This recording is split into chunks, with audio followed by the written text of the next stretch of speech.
पाहुयात पुढची बातमी। शेतकरी कर्जमाफीसाठी छावा क्रांतीवीर सेना आक्रमक झालेली आहे। शिर्डीच्या जिल्हाधिकारी कार्यालयावर बैलगाडी मोर्चा करण्यात आला। अजित पवार, माणिकराव कोकाटे यांच्या राजीनाम्याची मागणी घेण्यात आली आहे। शेतकऱ्यांच्या कर्जमाफीसाठी छावा क्रांतीवीर सेना आक्रमक झाली असून शिर्डीच्या अप्पर जिल्हाधिकारी कार्यालयावर बैलगाडी मोर्चा काढण्यात आलेला होता। अर्थमंत्री अजित पवार आणि कृषी मंत्री माणिकराव कोकाटे यांच्या राजीनाम्याची मागणी करत जोरदार घोषणाबाजी करण्यात आली।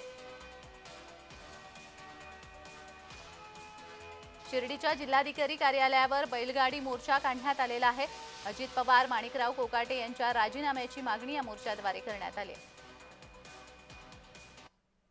शेतकरी कर्जमाफीचा विषय नव्हता आणि मी कुठल्याही भाषणामध्ये माझ्या शेतकरी कर्जमाफीचा विषय घेतला नाही। आम्हाला त्या अजित पवारांना विचारायचंय, तुम्हाला जेव्हा 70,000 कोटीच्या घोटाळ्यामधून क्लीन चिट केलं गेलं ते कोणत्या वचननाम्यामध्ये होतं? कुठल्या वचननाम्यामध्ये तुम्ही त्या ठिकाणी सरकारने तुम्हाला हमी दिली होती? बड्या उद्योजकपतींचे तुम्ही कर्ज माफ केले ते कोणत्या वचननाम्यात होते? अहो अजित दादा, तुम्ही या शेतकऱ्यांचे तुम्ही अश्रू पुसले पाहिजे, तर तुम्ही त्यांना रडवतायत।